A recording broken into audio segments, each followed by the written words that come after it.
क्या आईएएस से ज़्यादा पे स्केल आप उसको देंगे? पीटी और मेंस लेना, 2 परीक्षा लेने से क्या हम उस बैरियर को रोक पाएँगे जहाँ पेपर लीक वाली चीज़ें? ऐसा नहीं है। मतलब अगर देखिए सरकार का विशेषाधिकार है ना कि वो परीक्षा पद्धति को अपना हिसाब से परिवर्तित कर सकता है। लेकिन फिर विरोधाभास तो दिखता है ना कि मेंस तो दारोगा के एग्ज़ाम का भी हुआ और तमाम सवाल बच्चे खुद उठा रहे हैं, अभ्यर्थी खुद उठा रहे हैं कि पेपर लीक हुआ, उनका कहना है। तो बोलिए कि हमारे जो पूर्व के मंत्री रहे हैं, हमारी सरकार के जो कर्ता-धर्ता रहे हैं, उन्होंने गलत किया है, तो वो उन्मुक्त कंठ से बोल पाएँगे? नहीं बोल पाएँगे।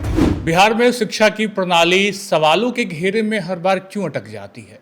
आखिर क्यों एग्ज़ाम को लेकर अब पैटर्न चेंज करने की बात हो रही है? और इन सब के बीच अगर हम देखें तो पिछले जितने एग्ज़ाम हुए हैं, क्या वो सफल नहीं थे? क्या उनमें हमने गुणवत्तापूर्ण लोगों को भर्ती नहीं किया? या अब हम जब बात करते हैं पीटी और मेंस की, तो क्या अब ये मंशा है कि अब बेहतर शिक्षक आ पाएंगे, या फिर और भी तमाम एग्जामों में अगर इस दिशा में काम होगा तो क्या अब हम बेहतर कर पाएंगे और पहले जो हुआ वो बेहतर नहीं हुआ?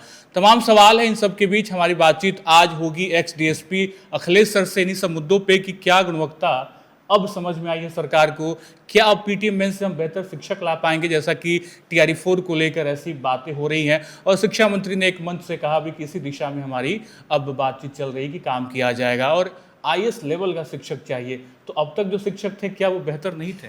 देखिए, शिक्षा मंत्री वो ये भूल जाते हैं जी। कि वो एक शिक्षा मंत्री हैं। वो अपने आप को हमेशा एक राजनेता के रूप में प्रस्तुत करते हैं। उनका जो बीच में बयान जितने भी आए हैं, जब से वो मंत्री पद संभाले हैं, तब से वो इस बात को एकदम भूले हुए हैं कि वो राजनेता तो हैं। मान लीजिए कि कोई राजनेता ही सदन का सदस्य होता है, फिर मंत्री बनता है। लेकिन वर्तमान में उन्हें एक विशेष जिम्मेदारी दी गई है और वो मतलब कार्यपालिका का भी पार्ट है। मंत्री हैं तो ऑब्वियस है कार्यपालिका के पार्ट हैं। तो उनको क्या बोलना चाहिए, नहीं बोलना चाहिए, ऑलवेज एक ही तरह से बात करना, ऑलवेज एज अ लीडर बात करना, वो अच्छा नहीं लगता है। तो उनका जो जुमलेबाजी जैसा बात है, तो सबसे पहली बात तो मैं यही कहूँगा कि उनको पहले जैसे टीआरई को लेकर के पहले अति शीघ्र शीघ्र जल्दी ये वो करते करते टाइम लेके गए आगे की तरफ, फिर बोले कि मैं ऐसा करूँगा वैसा करूँगा। तो ये है। तो पिछली जो सरकारों ने किया अब तक, तो पहले उनको आप प्रेस ब्रीफ करके उसको कंडेम कीजिए कि वो गलत हुआ है।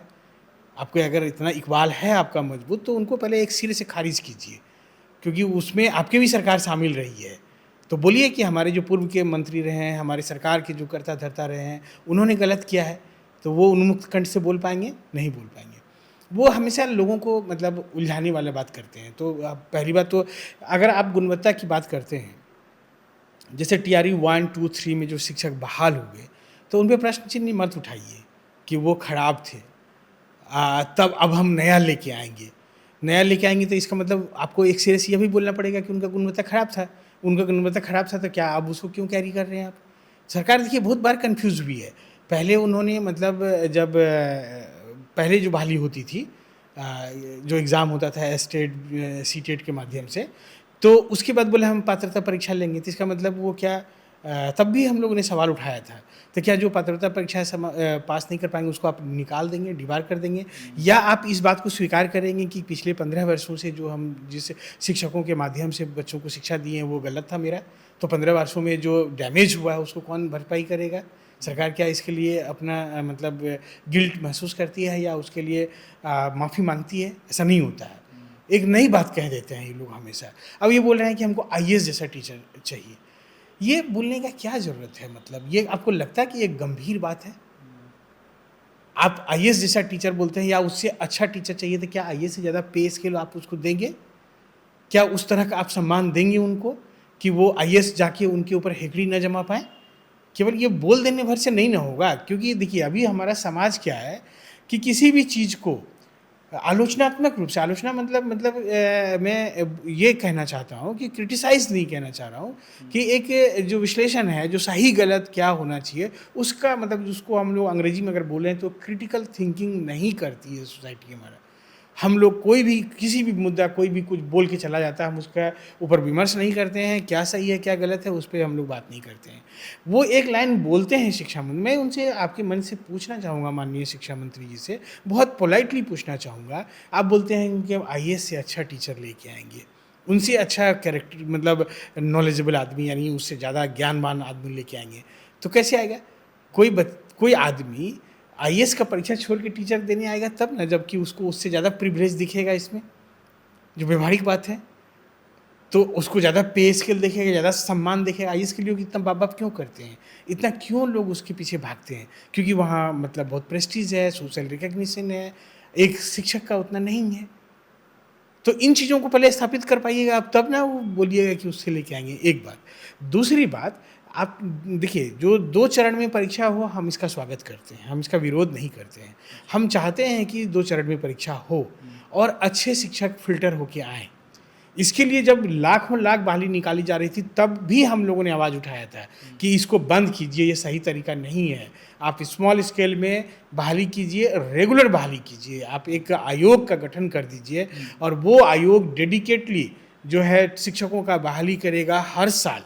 तो उससे क्या होगा कि बच्चे, जैसे मान लीजिए हमको पता है, अभी मैं 12th में पढ़ रहा हूँ, मुझे टीचर बनना है, तो हमें पता है कि अब 5 साल बाद मैं ग्रेजुएट होकर बीएड कर लूँगा तो टीचर बन जाऊँगा। अभी से हम फोकस होकर तैयारी करेंगे, एक अच्छा शिक्षक बन सकेंगे हम।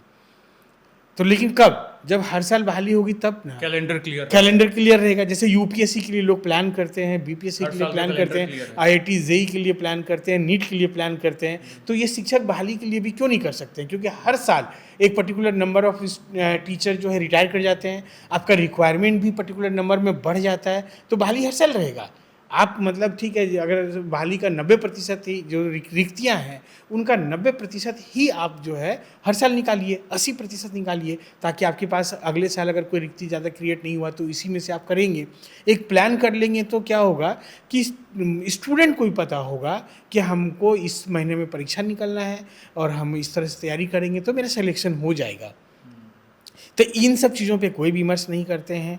और वो मतलब एक पॉपुलरिस्टिक बात जो हम लोग बोलते हैं ना कि खूब जो वायरल होना चाहिए, बात को खूब आराम से बिंदास शब्दों में बोल देंगे, मीडिया वाले उसको चलाते रहेंगे, उनका जो समर्थक हैं उस पर कमेंटबाजी करते रहेंगे, ट्रोल आर्मी अगर उसके विरोध में आप कुछ बोल दिए तो कुछ भी बोल देंगे, गाली भी देंगे। हम लोग बहुत सुनते हैं, मतलब अपने, मेरा तो चूँकि नंबर भी पब्लिक डोमेन में है, तो बहुत सारे लोग बहुत अभद्र बात लिख के हमें मैसेज भी कर देता है, तो हम लोग उसको इग्नोर करते हैं, मानते हैं कि इनका कोई दोष नहीं, इनको इस तरह से ट्रेन किया गया है और वो किसी न किसी रूप से मतलब प्रभावित हैं गलत तरीके से। और हमारा काम ही है कि अच्छी चीज़ों को हम लेके आएंगे सोसाइटी में, तो उसके लिए हम लोग हमेशा प्रयासरत रहते हैं।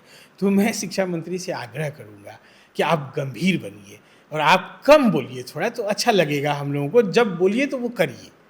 पीटी मेंस का आपने जिक्र किया सर कि ये बेहतर हो सकता है। सरकार की ऐसे मंशा है कि शायद पीटी मेंस हम करेंगे तो पेपर लीक वाली जो गतिविधियाँ हैं उसको हम रोक भी पाएंगे और गुणवत्ता भी आएगी। आपको लगता है, चूँकि आपने तो एडमिनिस्ट्रेशन के तौर पे सर्व भी किया है, पीटी और मेंस लेना, 2 परीक्षा लेने से क्या हम उस बैरियर को रोक पाएंगे जहाँ पेपर लीक वाली चीज़ें हो रही हैं? निश्चित रूप से। देखिए, जो मल्टी स्टेज फिल्टरेशन जब हम टेक्निक लगाते हैं तो वहाँ पे बहुत सारा चीज़ ऑटोमेटिकली चेक करने का हमको मौका लग जाता है।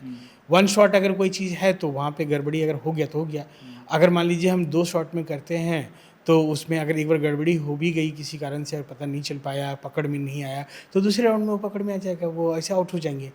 तो मतलब देखिए, फिल्टरेशन टेक्निक तो वो आयोग का अपना विशेषाधिकार है, सरकार का भी अपना विशेषाधिकार है, उस पर हमारा कोई बहस नहीं है। हम उस पर उसको हम बुरा मानते भी नहीं है, क्योंकि ये पैटर्न बहुत बच्चे इसमें हमको ट्रोल करने लग जाएंगे जो चाहते हैं कि ये 1 शॉट एग्जाम हो। बहुत सारे कोचिंग टीचर भी इसमें ट्रोल करने लग जाएंगे, क्योंकि यहाँ तो सबको ये है कि उनका मन के हिसाब से नहीं चला तो ट्रोल करने लग जाओ। सच क्या है उसके बारे में विमर्श नहीं करेगा, बस केवल उनका मन का हिसाब से नहीं हो रहा है तो बस वो ये गलत है, ऐसा नहीं है। मतलब अगर देखिए, सरकार का विशेषाधिकार है ना कि वो परीक्षा पद्धति को अपना हिसाब से परिवर्तित कर सकता है। लेकिन फिर विरोधाभास तो दिखता है ना कि मेंस तो दारोगा के एग्ज़ाम का भी हुआ और तमाम सवाल बच्चे खुद उठा रहे हैं, अभ्यर्थी खुद उठा रहे हैं कि पेपर लीक हुआ, उनका कहना है। नहीं, देखिए, ये इस बात का गारंटी नहीं है कि अगर आप पीटी मेंस कर देंगे तो पेपर लीक पे कंट्रोल हो जाएगा, लेकिन कंट्रोल होने का चांसेस ज़रूर बढ़ेगा, ये तो स्वीकार करना पड़ेगा ना हमको। तो अब मान लीजिए जैसे एक लेयर, हम अभी अब थोड़ी देर पहले बात कर रहे थे ना, एक लेयर को अगर मान लीजिए गड़बड़ी हो गई तो दूसरे लेयर में उसको चेक किया जा सकता है, तो मतलब चांसेस बढ़ेगा। मतलब कोई एब्सोल्यूट नहीं होता है कोई चीज़, लेकिन चांसेस तो बढ़ता है, तो उस पर काम किया जा सकता है, उसमें कोई दिक्कत नहीं है। एक दूसरी बात क्या है कि जब 2 लेयर में आप एग्ज़ाम लेंगे तो बच्चे फिल्टर होंगे, जब बच्चे फिल्टर होंगे तो उसमें अच्छे कैंडिडेट ज़रूर सेलेक्ट होंगे। तो ये तो मतलब इसमें बुराई नहीं है, इस पर इसका प्रतिरोध मुझे नहीं लगता है कि जायज़ है।